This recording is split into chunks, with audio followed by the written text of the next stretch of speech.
My next guest is Dr. Levatta Levels. She is a 30-year plus veteran educator in which she has been an elementary teacher, assistant principal, bilingual specialist, director, assistant superintendent, and superintendent. Currently, Dr. Levels is a student conduct officer for a local university in the Dallas-Fort Worth Metroplex. In addition, she was university field supervisor, providing instructional guidance for student teachers, all while she continues as a chief executive officer of Higher Levels Educational Group, adjunct professor, author, advocate, and executive mentor. As the CEO, Dr. Levels provides professional development and executive mentoring throughout the country. Dr. Levels has served many professional and civic organizations, including Delegate to the Texas Democratic Convention, representing Senate District 23, DeSoto Chamber of Commerce Board, Leadership Southwest Board, Big Brothers Big Sisters Southern Region Board, University of North Texas Exes Board, University of North Texas Advisory Council, and the University of North Texas Black Alumni Network Board. She was most recently appointed by the Dallas County Commissioner, John Wiley Price, to the Dallas County Elections Committee and was elected as the Dallas County number 3101 precinct chair. Her passion for education in her community is evidenced by her work with the Our Voice National Association for the Advancement of Colored People, the Texas Association of School Administrators, National Council of Negro Women, Parent Teacher Association, the Texas Association of Black School Educators, and her beloved sorority, Delta Sigma Theta Sorority Incorporated. Dr. Levels earned an EDD in Educational Leadership from Texas A&M Commerce. She earned her Bachelor of Science and Master of Education with a focus on educational administration from the University of North Texas and completed the Superintendent Certification program with the University of Houston, Victoria. She's most proud of her two children, Leah and Lofton, his wife, Kaylee, and granddaughter, London. Dr. Levels' favorite quote is, "Great leaders don't set out to be a leader. They set out to make a difference.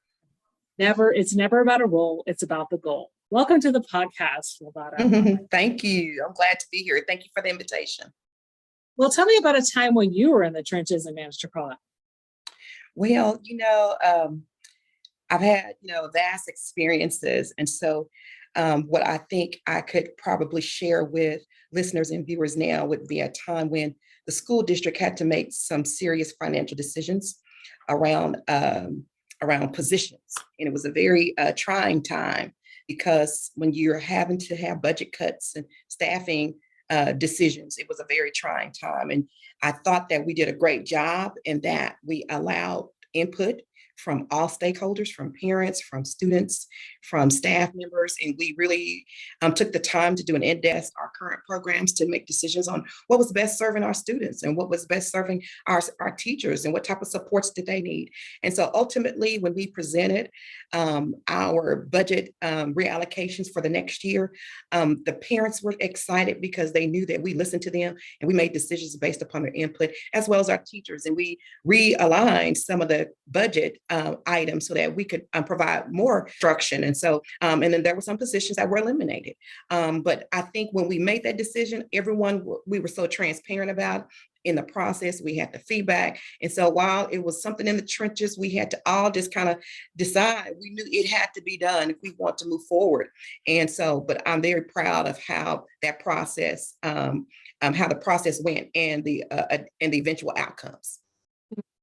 Yeah, and that's something as a school leader, a district leader, there's always going to be a little bit of, shifting around with positions and FTE with budgets and, making sure that you have stakeholder voice and trying to honor that as much as possible. It sounds like that was your top priority, is making sure that people's voices were heard.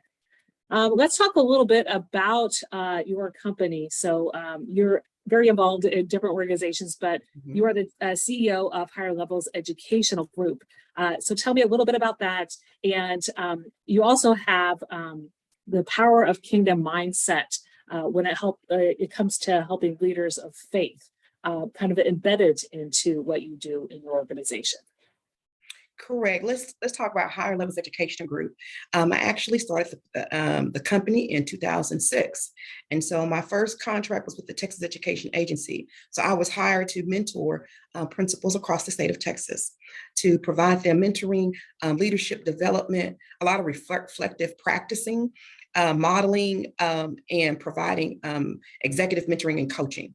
And so I worked with the Texas Education Agency for about 8 years, providing support to about 100 principals, assistant principals and administrators across the state of Texas. And then from there, I continued it individually on my own. And today, probably work again, hundreds across the state of Texas and across the country.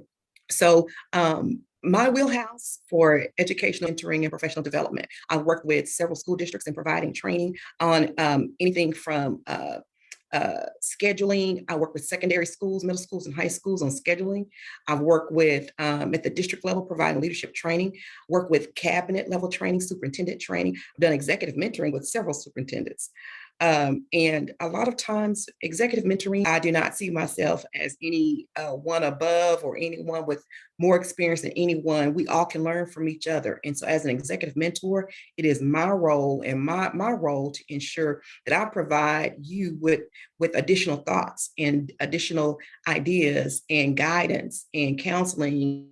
And again, really applying reflective practicing in there, allowing input and understanding that we all bring something to the table. And so when I'm in a thought partner with me. And so I'm very proud of my mentees that I've had through the years. A lot of them are current sitting superintendents in Texas, and one is out of state. And actually two are out of state, superintendents, but educators. So I've worked with several city council members, a few school board members, and then just some persons in their own business field, in their own or self-employed persons. So executive mentoring that I provide is not limited to education. And again, the professional development, it runs the gamut. I have a team that is very skilled and knowledgeable in a variety of areas, from special education. We work with charter school applications. We work with charter schools in implementing improvement plans. That's another major area here in Texas, is that we have a number of schools and school districts that have been placed on improvement areas. And so that's an area that I have provided support. We really try to, it's a unique plan that we develop when we are interviewing persons that are seeking support in professional development. So we tailor make a professional development plan and support consulting for those. So you mentioned I co-authored a book, The Power of the Kingdom Mindset, and I'm so glad that you mentioned that. Thank you. We actually wrote that book a couple of years ago, and it is still available. And someone just emailed me a few months ago telling me that they had just read it. And what it is a compilation of narratives of several authors, and we're sharing several different areas of kingdom mindsets. My mindset is around discipline. And so my area in which I write about is a narrative around when I was an elementary principal and how discipline was important for me. And I share a couple of personal stories there, and how focus and discipline was important. And at the time when I was going through the situations, didn't see it, didn't understand it. But in hindsight, I was able to see how discipline allowed me to ultimately be successful in those situations. And so Kingdom Mindset is a great supporting document. It's great for motivation. It's great for inspiration. If you are a teacher or a non-educator, an administrator, there are several different chapters there that allow you to read and glean, and you can see yourself in a lot of those stories. I'm sure we all have stories that we could share, and that's why it's such a good support, and that we're all human and that we learn from each other. And so the Power of a Kingdom Mindset really shares with you how we overcome obstacles and how we apply certain principles in our lives in order for us to be successful. And it can be successful as a mom, as a wife, as an educator, as a community member, as an aunt. I think there's a story in there by one of the young ladies who talks that her role as an aunt and how she supported her sister and her sister's children, her niece and nephew. And so I think it's important that we take out that time to self-care And in self-care, that can be, taking that time to read something that's inspiring, that's motivating, and also confirming that you're making some good decisions, that you're right on track, and that it's okay to take the time off. It's okay to take care of yourself. It's okay to go to the spa, get the manis and the petties, and do the things that you need to do, so that because when you are a better you can then serve others better. So that is a great support piece to have in your life, definitely. And it's called The Power of a Kingdom Mindset. And my author name is Ed.D, Elledean. If you go on Amazon, you can Google, you can put my name in there, Elle, Dean, Dean, and you'll come up with The Power of a Kingdom Mindset. Okay. Sounds great. I'll make sure I link that in the show notes. So I was interested in talking a little bit about your move from being a superintendent to working with college students. You talked to me a little bit about how a lot of what you do is the same as running a school or a district, but now it does look quite different because you're at the university level. So tell me about some of the similarities and some of the differences. Right. I'm working with people in general. There are certain universal principles that transfer, and no matter the role and no matter the title. And so one thing that I've learned, that's why that quote is so important to me, is because it's always about the impact that you can have on a person. It's not about the role, it's always about the goal. And the goal is make sure that we're positively impacting the people we're working with, be it students, be it teachers, be it parents or community members. So as an educator and an administrator, I had the role, again, impacting students, improving their academic outcomes, ensuring that parents were involved, ensuring that students understood their opportunities available for them. And so in this role as a student conduct officer, I have the same opportunities. And so a conduct officer, we receive complaints, concerns, receive inquiries, we're constantly collaborating across the college and the university. Primarily, we work with the code of conduct. If there are any types of violations that a student has violated, a student code of conduct, from plagiarism, academic dishonesty, unprofessionalism, there's an ethical integrity issue, and of course the disciplinary side too, from alcohol, being in possession or under the influence of drugs, alcohol, or any type of physical altercations or assaults or fighting or anything like that. And those things are just as relevant as they are in a K-12 environment as they are here in a higher ed environment. And so my role is to assist and become an advocate for the student, to ensure that they understand their rights and their responsibilities. And when there is a situation, we want to ensure that we are collaborating with them, not just delivering decisions, but making sure that they comprehend what has occurred and that they participate in the decision making regarding if it's going to be any type of probationary status, if it's a warning, but also one of the key points for me in this role is to ensure that we maintain positive relationships and rebuilding. And so if a relationship has been torn between a student and instructor, or an employee and a staff member, whomever is involved, and we also hear issues regarding faculty and staff and employees in the university. And so it's always important that I take the time to rebuild our relationship, because we have to continue, because the student needs to continue to graduate with their degree. That's their purpose here. And our purpose is to ensure that we're serving our students and our faculty and our community. And so we want to make sure that we had the opportunity to rebuild the relationships. Yeah, and even though it's at a bigger level in terms of with the students, they're older, and but you're doing it both kind of that same the same skills like as a principal, because you'll work with employee issues, you'll work with issues with students, student to student, student to teacher, those types of things. It's the same universal principles. Yeah, yes. And we have students from, because we have the early college and the dual credit programs from the high schools, so we have students from 16 all the way up to 80 years old.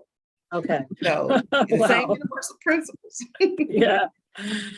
So I talked in the bio a little bit about your work with the Elections Advisory Committee. You're currently the precinct chair. talk to me about how you got involved with that and kind of what your work is in getting voters registered in the Dallas area. Oh, wow. That's my passion. I mean, I can talk about this all day. I mean, besides, education, I'm very much passionate about community involvement and engagement. I am involved in the sorority, Delta Sigma Theta Sorority Incorporated.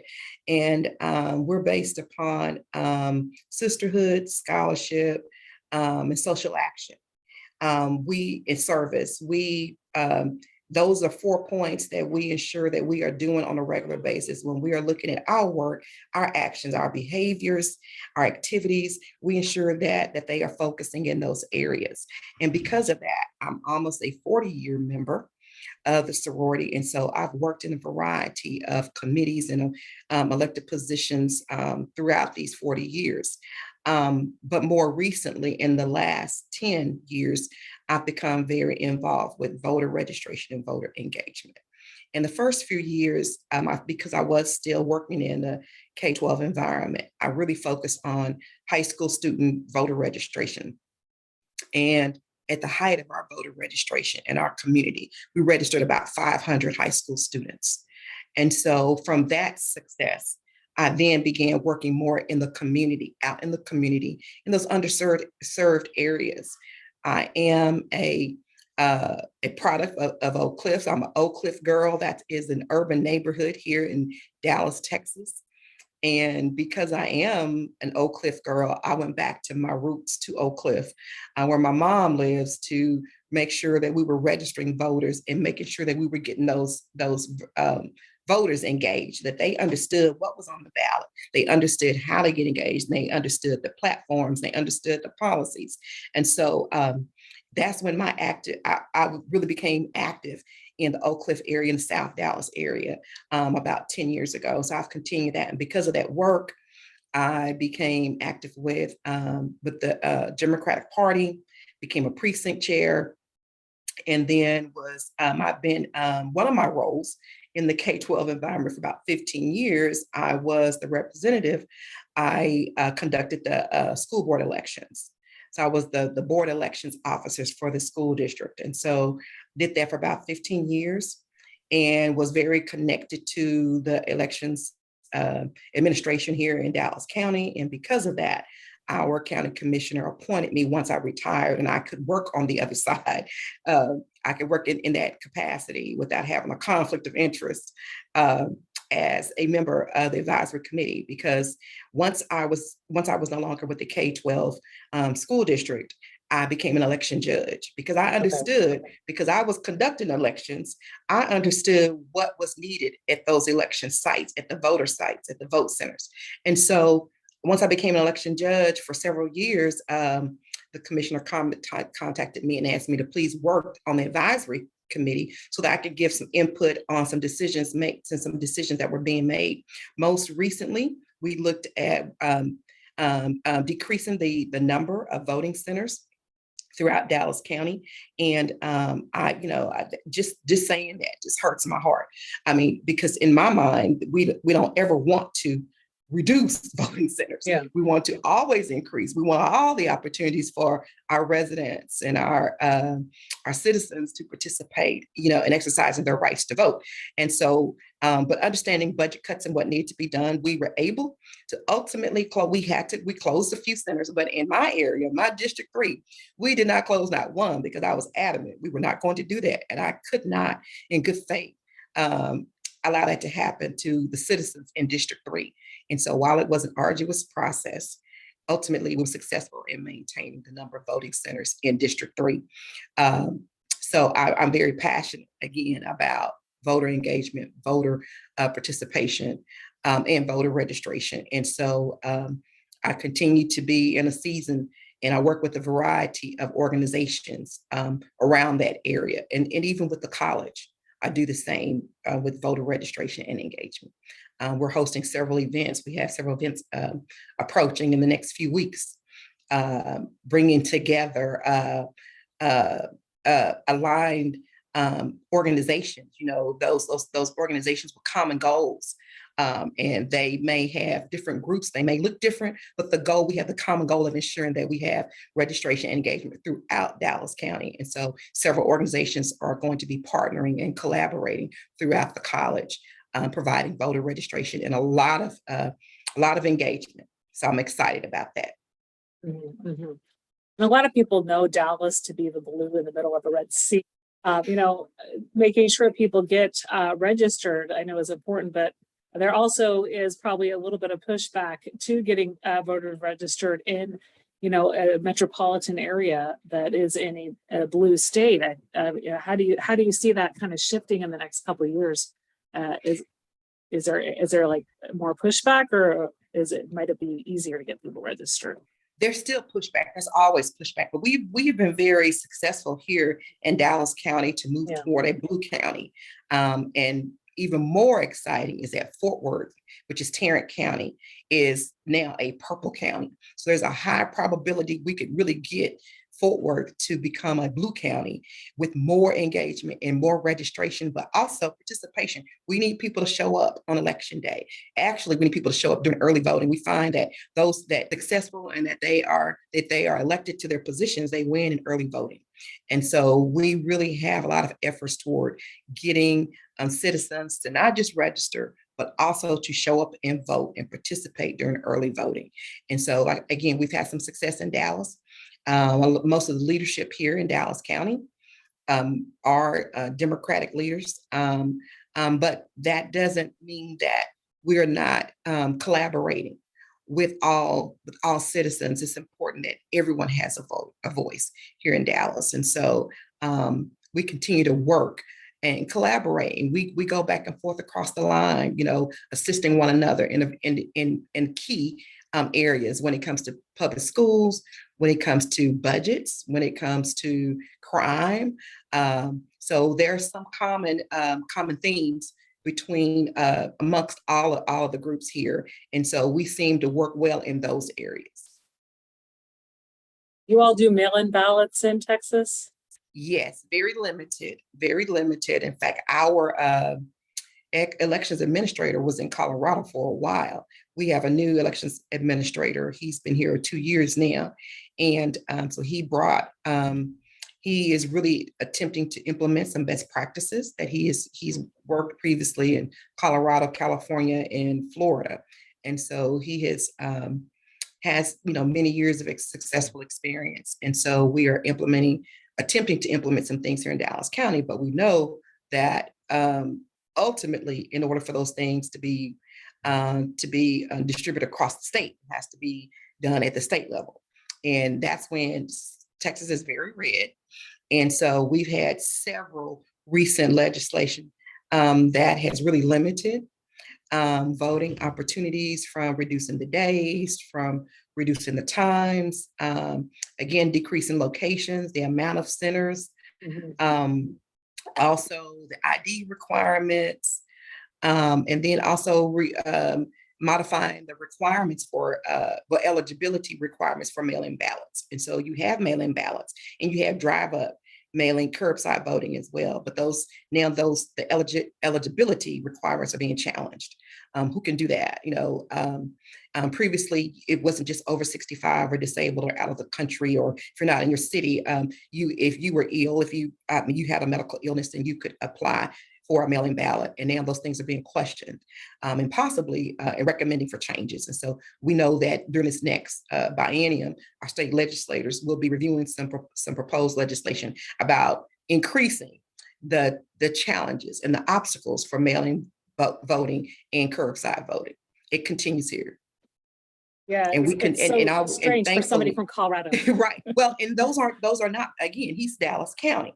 And so he's making recommendations to our state representatives and our senators, but when it gets to the state level for the actual voting, unfortunately, we do not have the support for a lot of those things. And so we have to work across the aisle for those allies that we can collaborate with to ensure that some of the things that we believe are important, and prioritizing those needs that we try to work with allies. And so we've been a little successful with that, but excited about some new opportunities in the next legislative biennium. Well, it's been a pleasure having you on the podcast and hearing much about your work and your book and all the community work that you do, and your role at the university. Out of everything we talked about today, what's one thing you'd like listeners Well, to remember, first of all, that I am a lifelong educator. And my passion, number one, is always going to be education. And number two, community and public service. I'm from a family of educators. My sister was just recognized this week by the school board by having the top pre-K scores in the state, I believe it was. So education is a family business for us. My daughter's an AP math teacher in Florida. So my mother was my kindergarten teacher. So my dad was an instructor. So I come from a family of educators. And so that's going to always be number one, is my passion. So therefore I utilize my skills and knowledge, which is executive mentoring. And so through Higher Levels Educational Group, I'm available. I work with, again, school districts, individuals, and that I can be contacted through the website. And I think you have that information that we'll share shortly. But that's the one thing I want them to understand, is that number one is always going to be about education first. And then again, public service to my community. Where can people find you online and connect with you on social media? Sure. higherlevelseducationalgroup.com is the website. There is a link there that you can fill out, and it says that you're interested and you want to know more information. It'll come directly to me. My email is alllevels@yahoo.com. That's ALLLEVELS, alllevels@yahoo.com. Additionally, I'm on, and it's the same with Twitter, and the same with Higher Levels Education Group on Facebook. Great. I'll make sure to include those all in the show notes. Well, it's been a pleasure having you on the Out of the Trenches podcast today. And thank you so much for sharing about your work and what you do to make a difference in the community. Thank you for the invitation. I really appreciate it.